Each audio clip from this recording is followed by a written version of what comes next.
Thank you for joining us for a Red Hat Coffee Break today with our partner Temenos. My name is Ramon Villarreal. I am the Global Payments Industry Lead, and I'm joined today with Mick Fennell. Mick, welcome. Would you like to introduce yourself and tell us a little bit more about Temenos? Yeah, thanks very much, Ramon. Great to be here. Great to see you. My name is Mick Fennell. I'm Business Line Director for Payments at Temenos. For those of you who don't know who Temenos are, we are a global leader in banking technology. Um, our tagline is leading banking forward. So we see ourselves as one of the global leaders. We've got about 950 core banking sites, about 600 digital banking sites. We're in over 150 countries. We've been the number one provider of core banking for over 15 years around the world. And we do that, due to innovation. So I'm very happy to be here, and we're going to talk a bit about what's going on in payments and how we work together, Ramon. Yes? Yeah, exactly. And following on that, can you tell me a little bit about your relationship with Red Hat and why is it important for Temenos that relationship? Yeah, well, I mentioned innovation first of all, and I talked about banking. So when we talk about core banking, the core of banking is accounts and payments. Mm. And there's a number of drivers that are driving, and obviously you and I both focus on payments processing, Mm. enterprise payment processing, what banks need to do to not just be competitive, but to address their customer needs, etc. And there's four kind of drivers. One is innovation. I call them the ions, innovation. And that's about growth accelerate. How do you grow your business? And the second one, and we can talk a bit about what's driving those growth. The second one is regulation, a huge driver in payments, keeping up with the latest standards, new ways of doing payments, etc. Then there's optimization. How efficient can we be? Mm. How can we increase our straight through processing? How can we deliver the payments quicker and execute quicker? And then the final one is protection, protecting against market risk, credit risk, but especially against cyber threats, bad actors. In all four of those areas, we work with Red Hat. And we work to ensure that our technology seamlessly deploys, not just deploys within the OpenShift environment, but actually utilizes and leverages the services that you guys develop. And that's how we innovate better. That's how we optimize processes. That's how we protect our customer by using the resilience built into the platform, as well as the regulatory. Because we talk about regulations and we talk a lot about what's going on in the payment market with instant payments and standards like ISO 20022 and all these different requirements that we're being asked to do. But there's also technology regulations related to things like data, resilience, talk about DORA and all these new regulations coming in. Again, Red Hat is a key partner for us to ensure, and it's that symbiosis between our functionality and the underlying power of your platform that we really believe bring value to the customer. Yeah, thank you. Um, yeah, I mean, we all know that the payments market is in a moment of accelerated change.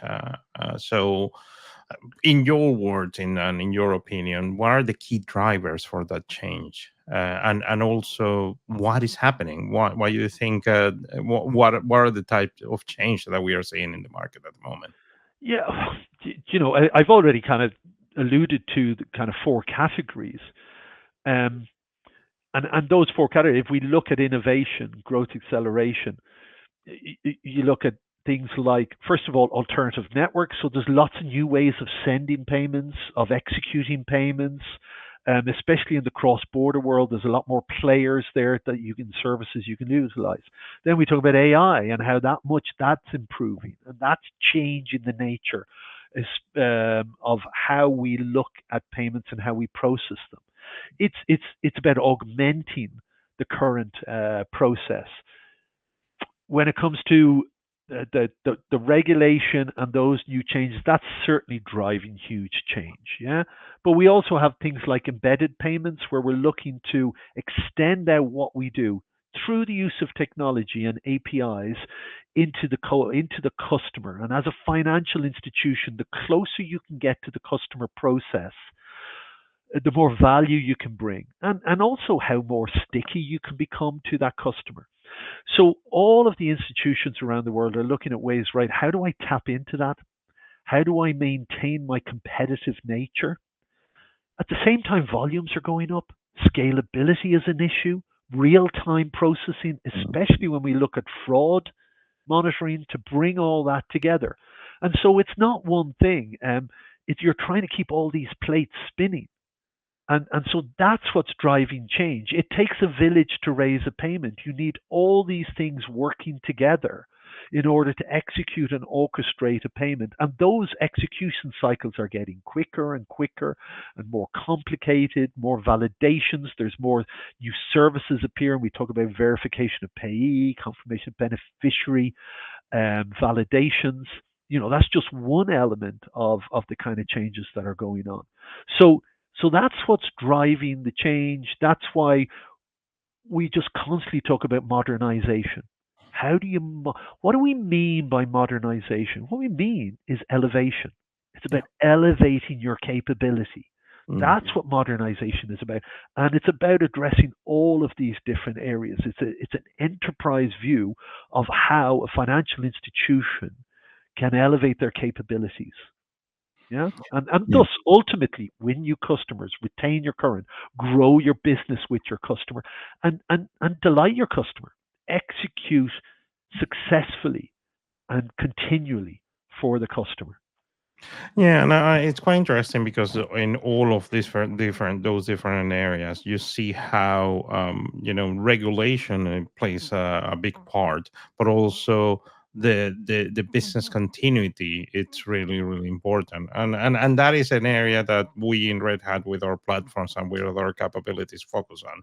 Is how do we maintain that business continuity? How do we help the customer ensure the security, the reliability, the ability to recover from an instance really quickly.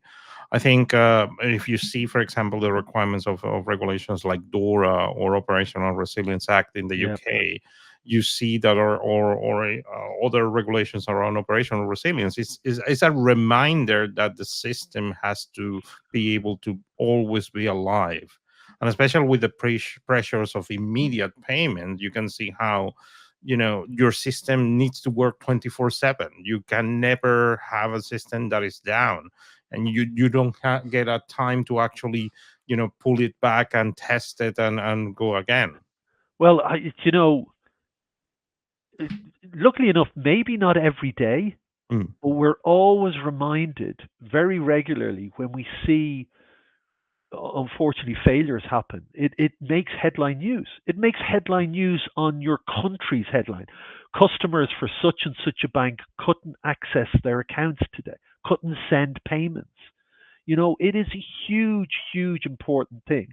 We look at, we saw infrastructure failing in certain countries very recently, and that immediately people are thinking, oh my gosh, how important resilience is, and that is, with what we do with Red Hat and how we look to how we can utilize your failover support, the resilience built into the platform. That is so important to us. Um, for our business, but especially our customers' business. Mhm. We have a huge group of customers who take our software and implement it on premise, but they also implement in the cloud and private cloud and SaaS. So it's about being deploying into those different environments and providing that enterprise resilience um, across all of those platforms. Yeah, Exactly. Yeah, and that's exactly. what the organizations are looking for. They're looking for that dependability, um, and that partnership with us and them. Yeah. Yeah. Yeah, no, totally. And I think this is really relevant in general for the future. I do have to say we're going to have to leave it here. We have short time, but thank you for joining us today, Mick. We know that this is just the start of the conversation.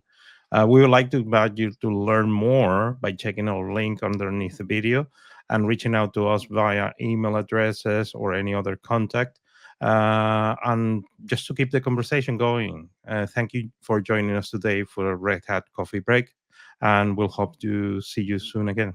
Thank you. Yeah, well, it was great speaking to you, Ramon, and we Thank, look forward together engaging with people out there and talking about how we can elevate and modernize their capabilities in how they process and deliver payment services. So, thanks a lot for the chance to speak, and look forward to seeing you soon.